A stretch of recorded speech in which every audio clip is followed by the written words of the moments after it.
These are some of the most powerful ways a woman can be pulled into emotional attachment. And before hearing them, it's worth asking whether they should be used at all. The first mechanism is emotional contrast. Closer, then farther. Warmth, then distance. It works, but only when it's understood. And most men don't understand it. In reality, it often looks chaotic. A man suddenly goes silent, then reappears as if nothing happened, then disappears again. From the outside, it doesn't look mysterious or confident. It looks unstable. At best, the woman starts wondering if something is wrong with him. At worst, she mentally labels him as socially unaware, someone who doesn't understand basic communication. Emotional contrast only works when there is something meaningful to contrast against. For example, you spent an unusually good day together, a unique date, a birthday that felt special, laughter, shared emotions, intensity. After something like that, creating space can actually amplify the memory. But even then, distance without explanation looks strange.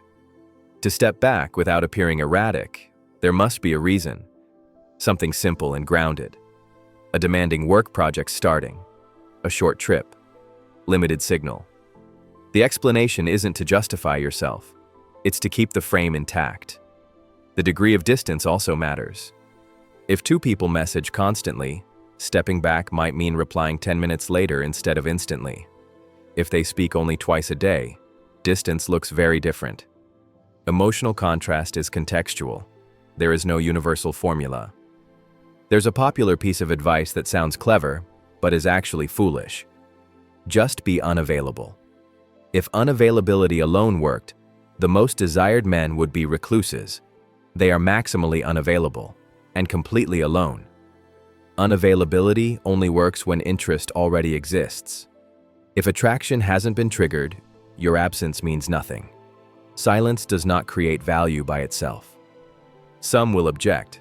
They'll say, then why do men chase unavailable women so obsessively? Why flood their messages, send gifts, donate money, compete for attention? The answer is simple. Women can create value visually.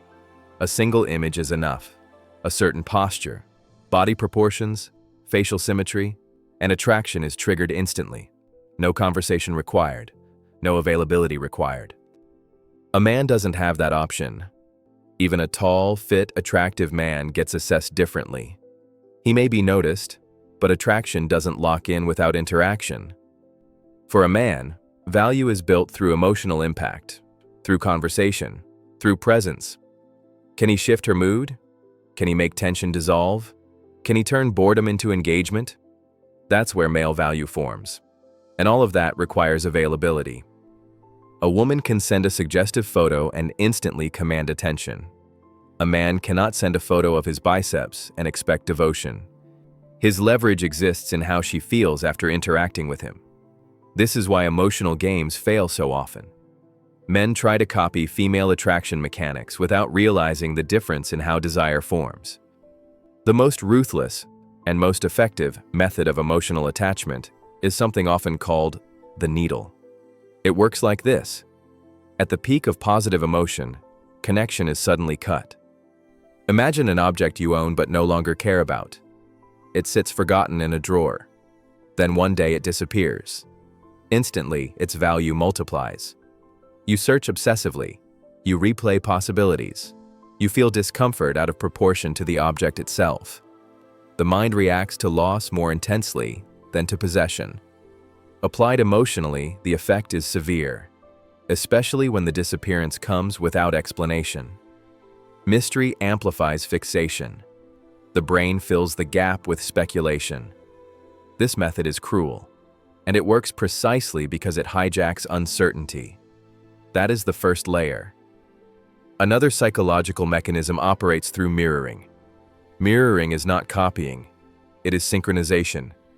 Matching speech tempo, emotional intensity, worldview, preferences, language patterns.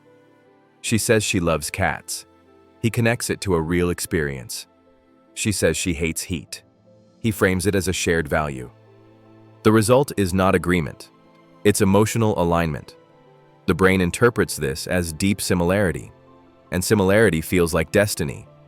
Done poorly, mirroring looks pathetic. Done well, it creates the illusion of rare compatibility, a sense that we are strangely alike. And once that belief forms, later inconsistencies are ignored, because emotional attachment is already established. Another high-impact mechanism is selective vulnerability. Not oversharing, not trauma dumping, not emotional flooding. Selective vulnerability means revealing depth, but only in fragments. You let her see that there is complexity beneath the surface, but you don't hand it all over at once. You allow her to discover you. A brief story that hints at past struggle, a calm admission of a flaw, without asking for reassurance. A moment of honesty, followed by composure. This creates curiosity instead of saturation. The mistake most men make is unloading everything too early. They think intimacy is created by exposure. In reality, intimacy is created by earned access. When vulnerability is rationed, her brain starts filling in the gaps. She wonders what else is there. She leans forward emotionally. The key is contrast. Depth without neediness. Honesty without collapse. Emotion without dependence. This positions you as someone who can open up, but doesn't need to. And that balance is what pulls her closer. Because the most attractive vulnerability is strength that chooses softness, not weakness that demands comfort. The final mechanism is emotional leadership. Most men react to a woman's emotions. Very few guide them. Emotional leadership means setting the emotional tone instead of chasing it. If she's playful, you deepen it. If she's serious, you ground it. If she's testing, you stay steady. You don't ask where things are going. You move things forward. You don't wait for signals. You create momentum. Women fall in love faster with men who feel decisive emotionally. Not controlling, not forceful, but directed. She senses that being around you means movement, that time doesn't stagnate, that uncertainty dissolves. This creates trust at a primal level, because emotional leadership removes ambiguity, and ambiguity is exhausting. When a woman feels emotionally led, she relaxes into the connection. She stops managing, stops calculating, stops guarding. And when that happens, attachment accelerates. Not because she chose it, but because her system followed it. If you really understood this, one thing becomes clear. Attraction isn't created by effort.